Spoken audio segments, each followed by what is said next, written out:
सबसे अच्छा हमला होता है दूर से किया गया हमला। उतनी दूरी से किया हमला जो संभावित शिकार के बचाव के सभी तरीकों को नाकाम कर दे। और अपने बचाव सुनिश्चित करने के लिए अपने शिकार को बिना किसी खतरे के पकड़ना। शिकार में अपने शिकार के रंग और आकृति को अच्छी तरह समझने की काबिलियत होनी चाहिए ताकि खतरनाक जीवों से बचा जा सके, चाहे वो डंक मारने वाले जीव हों या वो जीव जो उन्हें खाने वालों के लिए जहरीले साबित हो सकते हैं। गिरगिट भी ऑर्किड मैंटिस की तरह ही बहुत धीरे धीरे आगे बढ़ते हैं। कीड़े मकोड़ों को इसकी चाल से कोई डर नहीं लगता अगर ये दूर रहे। शिकार इतने बड़े शिकारी से कोई खतरा महसूस नहीं करते जो काफी दूर हो। किसी कीड़े का दिमाग अपनी तरफ तेजी से आने वाली किसी चीज से बचने के लिए प्रतिक्रिया कर सकता है, लेकिन गिरगिट अपने शिकार के सुरक्षित इलाके में जाए बिना उसका शिकार कर लेते हैं।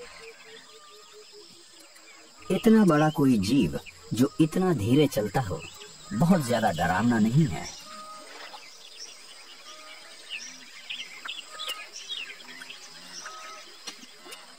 गिरगिट की निशानेबाजी, जिसका प्रदर्शन वो ठीक उस जगह पर अपनी जीभ से निशाना लगाकर करता है जहां उसकी नजरें टिक जाती हैं, और ये हमला इतना सटीक होता है कि ये छोटे कीड़ों को भी पकड़ सकता है जो कि सबसे ज्यादा फुर्तीले कीड़े होते हैं।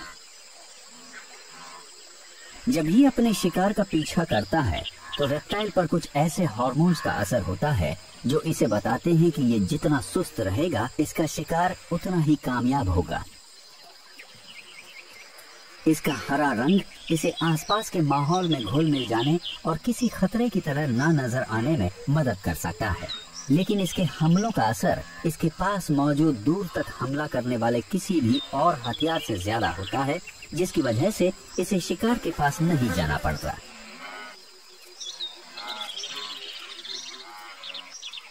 सभी जानवरों का अपना सुरक्षित इलाका होता है जो इस बात पर निर्भर करता है कि कौन सा शिकारी उनकी तरफ बढ़ रहा है, और इस गिरगिट के आकार का शिकारी ज्यादा खतरनाक नहीं लगता।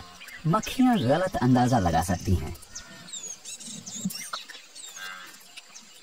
जब वो ज्यादा से ज्यादा किसी शिकारी के झपटने या हमले के लिए खुद को तैयार करती हैं तो गलती कर देती हैं।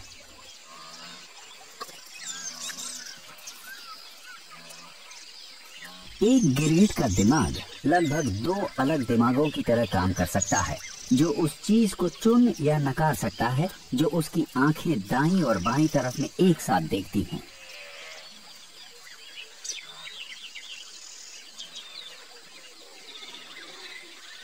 लेकिन जब इन्हें कोई फैसला करना होता है तो इन्हें दोनों आंखों को एक ही वक्त पर एक ही जगह पर केंद्रित करना होता है ताकि वो दूरी का सही अंदाजा लगा सकें और अपनी चिपचिपी जीभ से एकदम सटीक हमला कर सकें।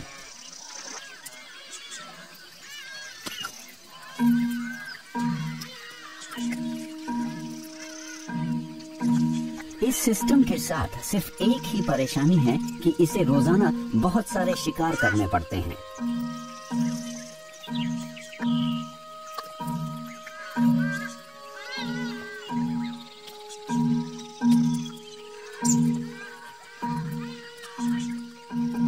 ये दौड़ नहीं सकता, पर इसकी फुर्ती और ताकत इसे होशियारी से आगे बढ़ने की काबिलियत देती है।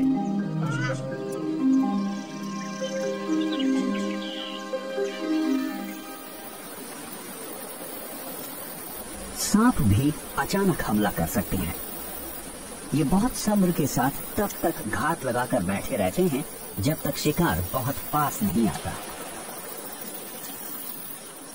गिरगिट से अलग सांप कई दिनों, महीनों या पूरे एक साल तक बिना खाए रह सकते हैं, वो भी बिना बोर हुए। वो किसी भी चीज के बारे में नहीं सोचते, इसलिए इंतजार करने में उन्हें कोई परेशानी नहीं होती। बीता हुआ वक्त इनकी याददाश्त में दर्ज नहीं होता। ये वक्त के गुजरने के साथ ही उसे भूल जाते हैं। बिना हिले रहना ही इनका सबसे अच्छा विकल्प है। एक सांप किसी शिकार का पीछा नहीं कर सकता क्योंकि वो बहुत ज्यादा तेज नहीं चल सकता। और अगर ये बिना हिले अपने शिकार की तरफ बढ़ने की कोशिश करे भी तो ये गलती कर सकता है। ये जल्द ही हिलने को नाकामी से जोड़कर देखने लगता है और सांप ऐसे ही सब्र रखना सीखता है।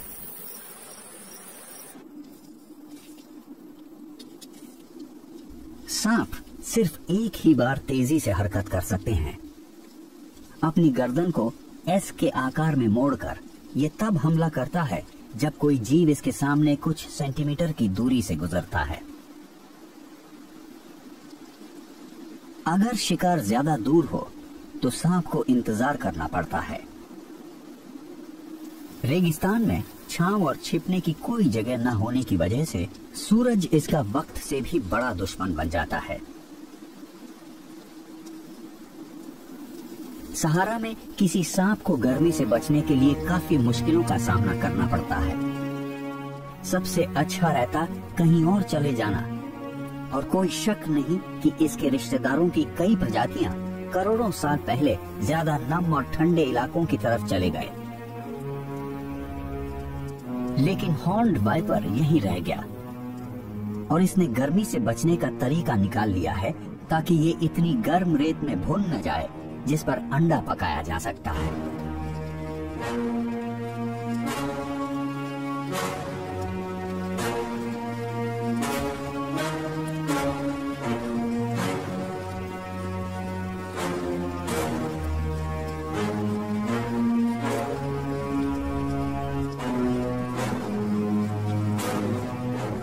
ये अपने तापमान को नियंत्रित करने के लिए अपना मुंह नहीं खोल सकता क्योंकि इसकी सलाइवा सूख जाएगी और यहाँ कहीं पानी भी नहीं है।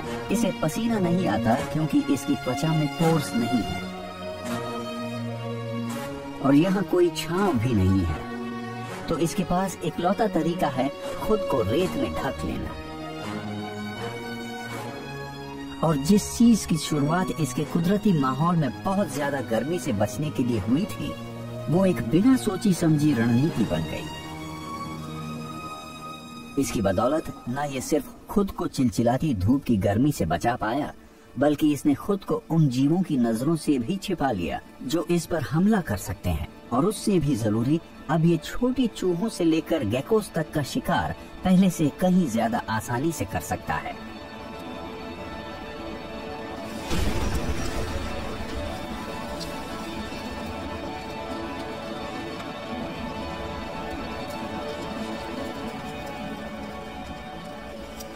ये खुद को ठंडा रखने के लिए रेत में छुप जाता है और ये शिकार की सबसे बढ़िया तकनीक भी है। बाकी काम इसका जहर कर देता है। ये अपने शिकार को बाद में ढूंढ लेगा, उसकी मौत के बाद।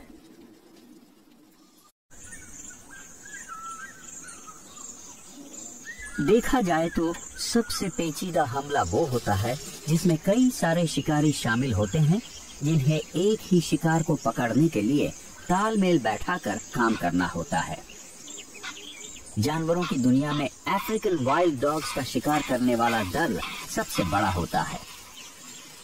हमले में पूरा झुंड शामिल हो जाता है, लेकिन अपने मकसद में कामयाब होने के लिए ये जरूरी हो जाता है कि शिकारी दल का हर एक सदस्य पहले से ही तय चीजों में जरा भी फेरबदल किए बिना अपने काम को अंजाम दे।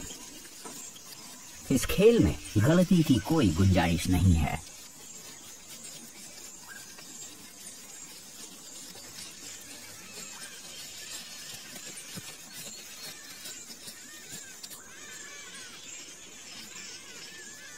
पर यह भी सच है कि जब बहुत सारे सदस्य एक ही काम को करने की कोशिश करते हैं तो गलती करने की गुंजाइश भी कई गुना बढ़ जाती है।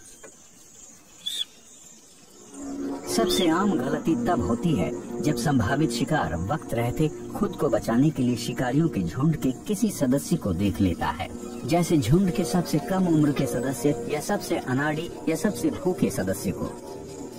इनमें से सिर्फ किसी एक सदस्य को नजर आने या कोई आवाज करने की गलती करनी है और 19 सदस्यों का झुंड नाकाम हो जाएगा।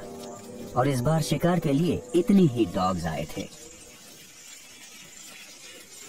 अक्सर डॉग्स को बिल्लियों या ज्यादातर पक्षियों से ज्यादा समझदार समझा जाता है, लगभग बंदर जितना समझदार। पर एक हद तक हम भी भेदभाव से परे नहीं हैं। हमें डॉग से प्यार है, जो हमारे सबसे पुराने और वफादार दोस्त हैं। मगर हकीकत ये है कि समझदारी को किसी मात्रा में नहीं मापा जाना चाहिए। हमें बेहतरीन होने की नहीं, बल्कि काबिलियत की बात करनी चाहिए।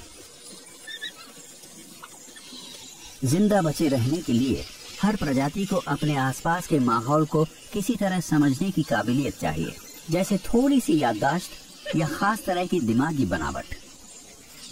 बेशक अफ्रीकन वाइल्ड डॉग्स, हाइनाज या वुल्व्स के मामले में हम उस समझदारी का पता लगा पाते हैं जिसे हम पहचान सकते हैं। समाज में रहने वाले जानवरों की सुनने समझने की क्षमता का विकास उनके खेल, उनके औहदे और उनके भावनात्मक संबंधों से होता है। लेकिन शिकार नजर आने से पहले योजना बनाने की काबिलियत डॉग्स में भी नहीं पाई गई है। अफ्रीकन वाइल्ड डॉग्स लगभग हमेशा ही एक से दूसरी जगह जाते रहते हैं और ये हमेशा अपने इलाके में घुसपैठ करने वाले झुंडों को बाहर निकालने और खाने लायक किसी शिकार को पकड़ने के लिए हमेशा चौकन्ना रहते हैं। ये लगभग 200 वर्ग किलोमीटर जितने बड़े इलाके की निगरानी करते हैं और इनके शिकार करने का तरीका इनके जीने के तरीके से मेल खाता है। वो हमेशा इधर उधर ताक झांक करते रहते हैं। इनका रंग शिकार करते वक्त नजर न आने में इनकी मदद करता है। इनका तरीका बहुत सीधा सा होता है, जिसे अमल में लाने पर वो शिकार का एक ऐसा तरीका बन जाता है जिससे बच निकलना मुश्किल है। इनके चलने का तरीका बदल जाता है और एक लाइन में चलने के बजाय ये फैल जाते हैं। ये ऐसा इसलिए करते हैं ताकि ये मादा लीडर के पीछे पीछे चलते हुए एक साथ रहे। इलाके की खूबियां, शिकार की प्रतिक्रिया और इनका अनुभव बाकी का काम कर देता है। जिस शिकार का पता लीडर अफ्रीकन वाइल्ड डॉग लगाती है, अगर वो इन्हें देखकर भाग ना जाए तो जल्द ही विंड डॉग्स उसे दाईं और बाईं तरफ से घेर लेंगे और शिकार के पास बचने का कोई मौका नहीं होगा। ये अचानक से और मिलिट्री की तरफ फैलकर हमला करने की तकनीक का मिला जुला रूप है।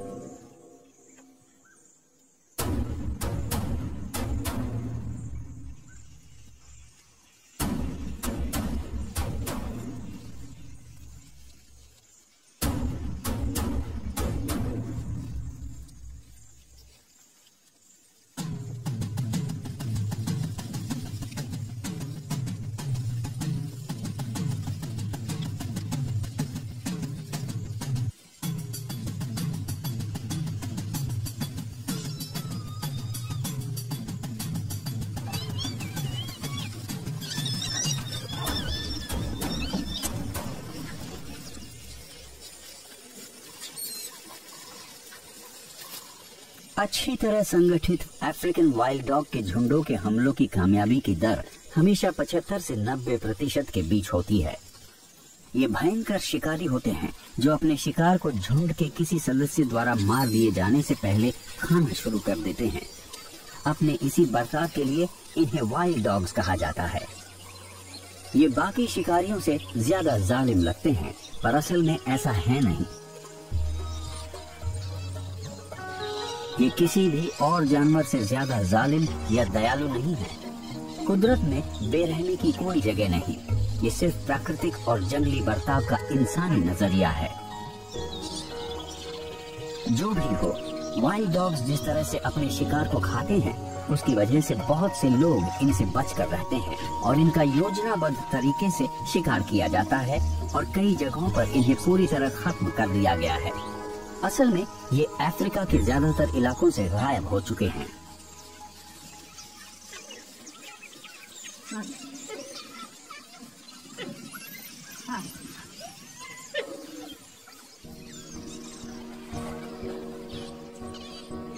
जानवरों को इस तरह देखना जैसे वो भी कभी इंसान थे, हमें वन्य जीवन की हकीकत से अलग करके हमें उलझन में डाल देता है। कुछ लोगों को लगता है कि वो किसी तेंदुए या किसी हाथी से दोस्ती कर सकते हैं। ऐसे भी लोग हैं जो शेर को पालतू बनाकर रखते हैं। ये एक खतरनाक खेल है जो इसे खेलने वालों के नादानी को दिखाता है। एक शिकारी हमेशा शिकारी ही रहता है।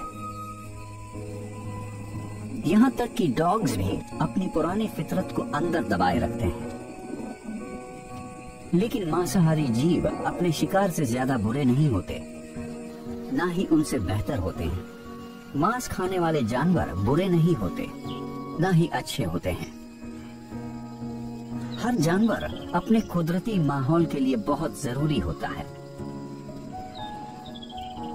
विकास की प्रक्रिया अपना काम करती रहती है, जिसकी वजह से एक नपातुला युद्ध जो रोजाना अलग प्रजातियों के बीच लड़ा जाता है। जो शिकार करते हैं वो अपने शिकार की तकनीक को बेहतर बनाते हैं, जबकि जिन्हें अपना बचाव करना होता है वो खुद का पकड़ा जाना और ज्यादा मुश्किल बनाते जाते हैं।